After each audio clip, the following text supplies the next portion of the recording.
Hi, everyone. Thank you for joining. I am excited to have this session today. We are moving into the new application round, so this is a really good session to be a part of, whether you're joining us live or you're watching a replay of this event. It is absolutely crucial discussion as it relates to preparing for your application in the upcoming application cycle. Every week, I host a live event focused on the MBA application. Every week, there's a new topic. So if you have not subscribed to our channel, whether it's on YouTube or any of our other social media platforms, please subscribe, follow, and you know the drill.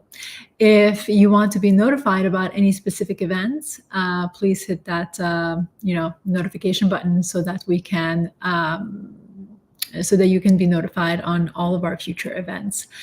And if you want to make sure that you are just reminded of our future live events, for the foreseeable future, our events are going to be Thursdays at 10 a.m. Eastern. So you can always just mark your calendar on a recurring basis and join us live if you can. Today, we're going to focus on the resume development, particularly as it relates to the MBA application. And next week, we're going to talk about the recommender selection and crafting. So if you are on this journey, whether you're applying in round 1 or round 2, definitely attend that event so you can gather all the insights that you need in order to be ready, even if you're not necessarily starting the letters of recommendation next week. So register for that event. The link, I will show it on the screen, and then of course the link will also be in the description, in the comments of this live event as well. If you want to have a conversation with me about supporting you in this process, I invite you to schedule a consultation call. For that, we speak for 30 minutes about what your plans are, what you're looking to do, and then ways that we can support you through it. So with that, I would like to get started on the presentation. As usual, I have a few slides put together to anchor the discussion and make sure that I cover the things that I wanted to cover. And we've also had registrants submit questions in advance, so we have some questions there. But if you have questions, you're watching us live, this is a perfect opportunity to ask your individual question in the chat. We won't show your name, so don't worry, anonymity will be kept, but we'll just read the question out loud and answer it in this session. So why don't we get started? So for those of you who are new to this channel, I am the founder of C Admissions, a boutique admission coaching firm focused on helping applicants one-on-one. So it's a very much individualized coaching approach, helping them craft their story and telling their experiences to the admission committee that is in alignment with who they are as individuals, but also what the business schools are looking for. This is a very much hand-holding approach to the coaching process, and which has a really transformative impact on the individuals that go through this process on both a personal, professional, and of course, academic, in the sense of like getting into an MBA program perspective. So I have a 94% placement rate, which means 94% of my clients gain admission to at least one of their target institutions. And that is a testament of really the rigorous process that we go through in coaching you along the way. So my agenda for today is going to cover a little bit about what the schools are looking for in MBA candidate, because that is a really important anchor point when you think about your MBA resume. And then we're going to talk about the value of a strong resume and the structure of the resume for maximum impact, and obviously how to balance this brevity, but also being clear in your resume. So What are the characteristics the committee is looking for in a successful MBA candidate? Communication is really important. That comes in through the written material, including your resume, but of course, as well as the other materials. So your essays, your short answer questions, your videos, if the schools require video submissions, and the other interviews, of course, and the other ways of being a part of or going through the process of the MBA application. A growth mindset, so you are not someone who is distracted by failures or by rejections or by setbacks. You're really looking at a problem as an opportunity to find a solution for it. And that, again, comes through in all of your written as well as your verbal communication when you do your interviews. Achievement, of course, they are looking for individuals who have a history of achievement, which is indicative of the potential for them to have future success as well. Obviously, your leadership, and this does not mean that you need to be a leader by title, but rather that you take ownership of the work that you do, and you are always mindful of the impact it has on the communities, on the companies, on the projects that you are a part of. Obviously, collaboration, given that MBA programs are very much collaborative environments, they want to know that you are comfortable working in a collaborative setting, because that is going to impact your success in an MBA program, and of course your success in your future career as well. And there should be some professional growth. They want to see that you have grown over the years, that you are developing as a professional, because that again is indicative of your future potential and future success. So if you can't show so far that you've grown professionally, well, how are you going to grow professionally in the future? Very, very important to demonstrate that. And sometimes it's easy as, growth in your professional growth through title changes, or through having a much more a higher ranked title in an organization, but sometimes it's not possible. So you have to show it in other ways. And that is through the kinds of projects that you are sharing with the admission committee, the kinds of work that you do, the letters of recommendation. So you should definitely attend the next week event where I will talk about the MBA letters of recommendation as well. So, why is the resume so important, right? Oftentimes, the admission committee members, this is not always the case, of course, because everyone has their own preferences, but oftentimes the starting point of review of an application is looking at your resume, which is an at-a-glance overview of the experiences before they have a chance to dig into the rest of your application. So it gives them a macro level sense of what your professional career has been to date. And that's a really important first impression that you want to make, right? It gives the admission committee the summary of a history of your professional growth. And the way I look at the MBA resume is as a place that allows you to share additional experiences beyond your essays. In most schools, you'll have at most 3 essays, and in those cases, those essays are really short. But you will have about a maximum of 3 experiences that you're going to share in your applications. And obviously, you're going to make those experiences count. However, your journey to getting even to those experiences is far more complicated, interesting, impactful. So the resume is another place where you can write, where you can share these mini stories of your successes, of your achievements that support and just demonstrate you being as someone who has, a history of success, a history of achievement, that you want the admission committee to be enticed to admit you into that program, right? So resume is hugely important as it relates to that. So the structure of the resume, if you're applying to a 2-year MBA program, the rule of thumb is that you will submit a one-page resume. That is true if you have up to 10 years of work experience. If you have more than 10 years of work experience, it's okay to submit a two-page resume in situations or at schools that allow that. So some schools allow 1 to 2-page resume. Other schools are adamant that you only include a one-page resume.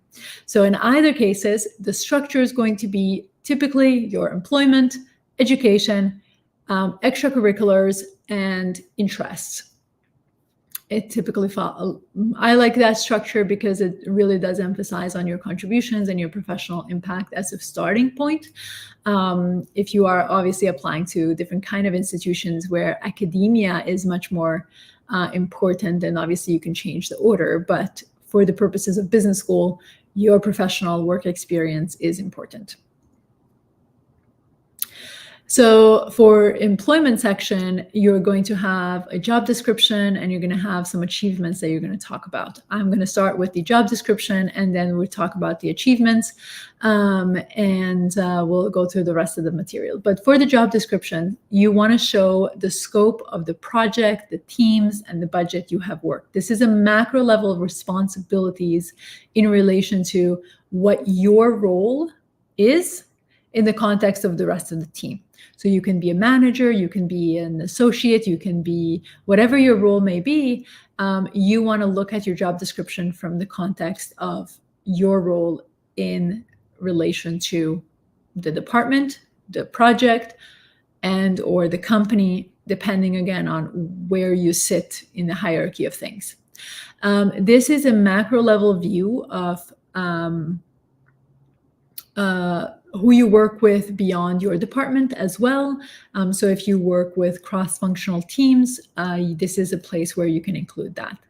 What's important as it relates to just, this balance of being detailed, but also being brief is really speaking to specifics of what you do, while also keeping in mind the impact it has on the team and or the company, right? So the job description should not be thought of as projects. And that's why I say your job description is not a place where you talk about the impact you've had on projects, but rather the department or the company.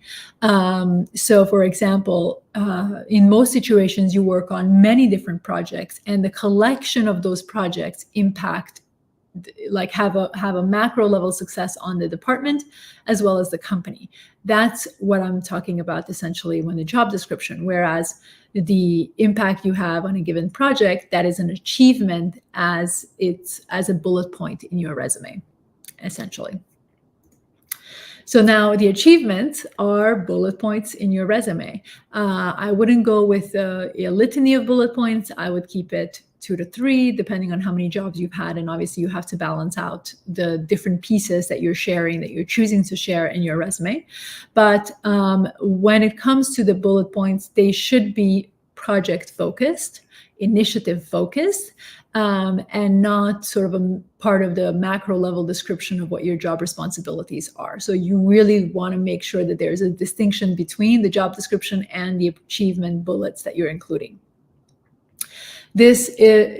What's important here is also that your bullets are not copy paste of the same kinds of projects, because they were all really interesting. So if you work on marketing campaigns that have multiple different products, but the process is the same, well, why would you want to share that 2 to 3 times, right? It's not really adding any value other than changing the name. You really want to be able to demonstrate a diversity of experiences and diversity of impact, because that's going to also allow the admission team to see your transferable skills, your marketability, the value that you bring to the MBA classroom as well. And of course, they want to see you in action when it comes to achievements. So remember that there is a we and there is an I here, and your actions, you're going to go with the I without using personal pronouns, of course. So the balance here is speak with details of your contributions and actions, right? So you want to be detailed while also focusing on the impact it has on the project, right? So this is not about this project led to the company or this initiative led to this kind of macro level company impact. That's obviously important as well, but the first order of result is the impact it had on the project, and then you can tag on the impact it had on the company.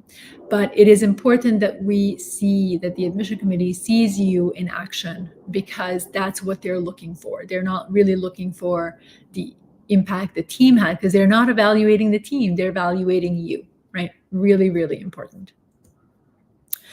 Then the extracurriculars, obviously the education section I didn't include in here, but the education, you're going to just share, your academic experiences. You don't want to include high school, and you want to include your academic successes if they're impressive. So if you have a 3.0 GPA out of a 4.0 scale, well, I'm not sure that's something that you want to include in there. But if you have a 3.7 out of a 4.0 scale, a GPA, definitely include it. If you have been on the dean's list, definitely include it. If you've received scholarships, definitely include those as well. When it comes to the extracurriculars, moving in that kind of the order, you're going to share engagements in the community beyond yourself. And these engagements can be anything from the work that the extracurricular activities you've done in college, particularly if you haven't done anything since because you have a really busy schedule. So those are some things that you will include in here, and or obviously things that you have done more recently or you're currently doing. So you want to, place those in there. You obviously are going to focus on the impact. It's not just I was a member of this club and I just showed up to events. Obviously, it has to be something more of impact, where you had a leadership position, you took on some responsibilities, and you made an impact in that community. You're going to then share what kind of impact you've made and what kind of contributions you have made to those communities as well. In here, oftentimes applicants don't spend a lot of time sharing the impact, but it's actually quite important that you share the impact that you've had. Otherwise, why waste the space? So I suggest that you follow the same structure as you do in the job description or the employment section, that include a job description as a volunteer or as a individual who is supporting the community in a variety of different ways, right? So whatever your title was in that community. And then you're going to write bullet points from the perspective of achievements that you have had in during the time that you've been working on that project. So follow the extracurricular section of your MBA resume should follow the same structure as your employment section of the same resume. Interests. This is something that oftentimes people just use like words that take out space, the space is being used, but it's not really giving any kind of insight to the reader. You obviously are going to share your interests in relation to how you are engaged. So what I mean by that is, if one of your interests is traveling, well, if you write travel, that doesn't really mean anything to the reader. Travel can mean anything. I travel to my next to the next town. I travel between cities. Like, it's not really that interesting. We don't know what travel means to you specifically. Therefore, it doesn't have an impact on the reader. So instead, you want to give the reader some kind of insights about you as an individual. So if you choose to say travel, well, how many countries did you travel to? What regions have you traveled to? So give us a sense of what travel means to you, because that helps fill in some of the more personal stuff that that the reader wouldn't have otherwise when looking at your resume, right? I would be mindful, of course, of things like reading, travel, like I mentioned, things that you oftentimes see in resume, don't include it if you can't say anything interesting about it. I mean, I hate to be blunt, but that's just the reality. Include only things that will make that speaks to who you are, and obviously that you can say something about it. So if you are a photographer and like nature photography, well, that's what you talk about. But if you are a photographer and just say photography, like the reader doesn't really get a sense of what that means, right? You can be your grandmother's photographer, right? So just be more specific as to your interest, where your interests lie. So with that, we're going to move to questions. If you have questions that you want addressed in this live, please write a comment or write your questions in the comment of whatever platform you are joining us from, and I'll be happy to answer them live. In the meantime, I'm going to stop sharing screens so that I can answer questions that have come through the registration. Okay, so the first question is, what key differences should I be aware of between professional resume and the MBA application resume? Excellent question. I'm always asked this question. And the difference is that when you are applying for a job, your assumption as a writer writing your resume is that the person reading it will have an understanding of the work that you have done. If you think about an MBA program that you're applying and the diversity of people and experiences and sectors that are showing up and submitting their applications, well, it's a lot, right? And you can't assume that the admission committee reading your application, your resume, will understand what your questions are, what your experiences have been, what your contributions have been. So your MBA resume must be more detailed than your job resume. So typically an MBA resume is more wordy than a job resume, and it goes into more details on your contributions. If you do this right, it can be something that you absolutely use for future jobs as well. But it does this resume does require that you are more specific than you would typically in a job resume.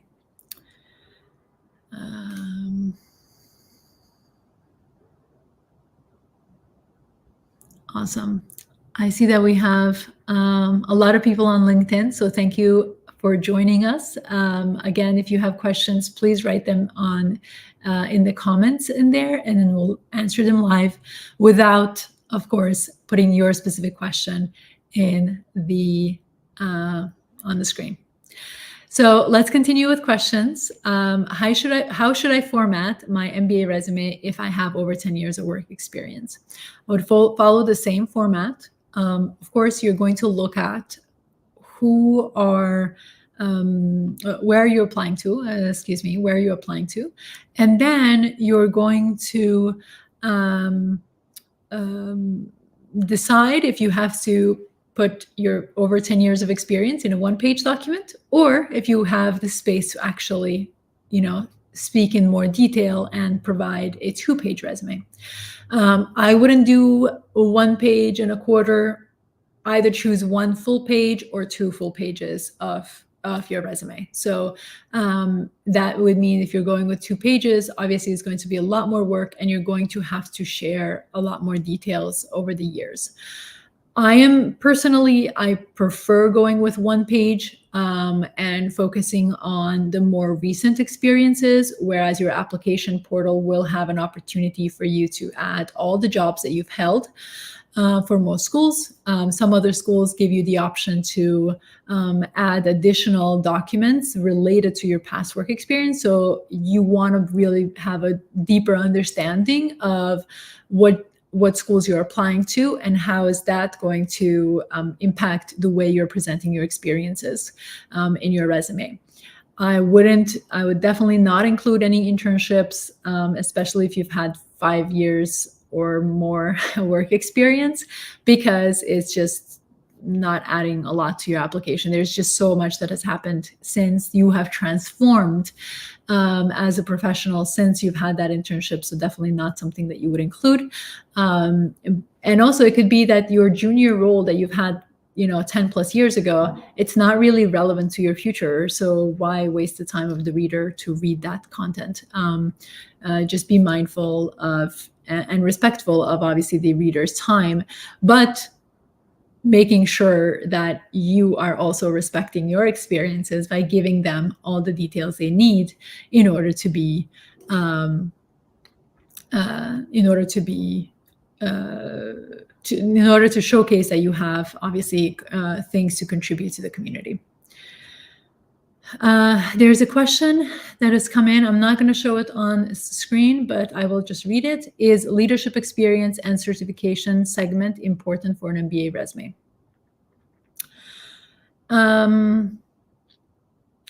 Leadership experience. So if you're thinking about, I may understand this question correctly. If I don't, please write it in the comment, the corrected version. But I'm assuming you mean like having a section that says leadership experience and then having a section that says certifications.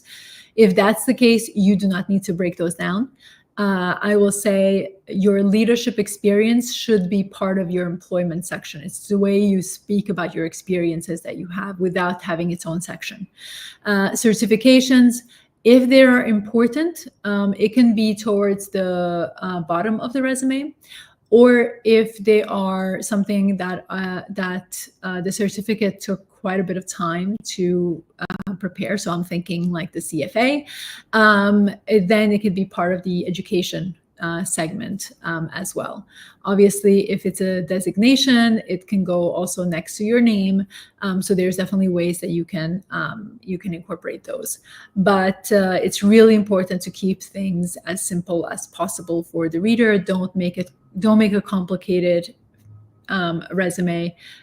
Simplicity, clarity, and brevity are really, really important without, of course, missing the details. If you are so brief that you're only like in the achievement section, this is something that I see often, is all you put in is the success, meaning a result.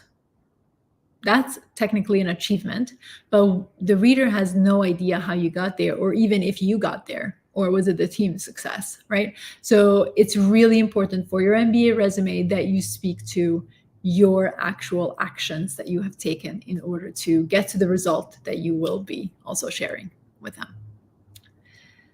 Excellent. One last question before we end today's live.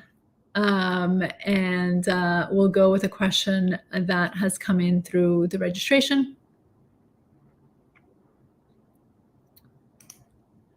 What's the best way to quantify my achievement if my previous role were not directly tied to measurable outcomes? This one is a little bit dependent on what the role has been. There can be qualitative achievements. So if the element of what you were solving for was, improving experiences of people. Well, if they were surveys, they could definitely be an improvement that's quantifiable in there. You can share engagement that is as a quantifiable measure. But of course, it does depend a little bit on the kind of work that you're doing. And you can share sentiments as well as part of the outcome of a particular project. You don't need to have everything quantifiable. Obviously, the more quantifiable things that you can share, the better, because it just gives measurability to impact. But it doesn't always need to be a quantifiable result. So you can always definitely keep that in mind. Okay, I'm going to answer one last question because it came in through the chat. In your opinion, does the volunteering work and working experience in big organizations with the same leadership designation make the resume stronger. So if the question is, if you work, for example, for Deloitte and also are part of their pro bono team, in working in different projects, is that make the resume stronger? If that's the question, it's really, I think the resume is going to be strong whether you do it there or somewhere else. Obviously, it's the impact that carries a lot of weight, and your contributions that carry a lot of weight. So for the volunteer work, it doesn't necessarily need to be at a big company. It's the measure of successes of your impact. Obviously, in your job description, your employment section, it is always better if you have a big name, because that helps the admission team see your marketability for future employers as well. So there's a combination, and both are important, but one has more weight on one area than the other. Well, thank you so much for the wonderful questions and for joining this live in whichever platform you have connected with us. Thank you. If you want to be reminded of future events, this live is technically hosted on YouTube. So please subscribe to our channel there. And of course, you can go to CA Admissions to look at all of our future events. Next week, we're going to talk about letters of recommendation. So I suggest that you register for that one because it's so important and it takes a lot of time to put together. So definitely join us for those. And I will see you next week then.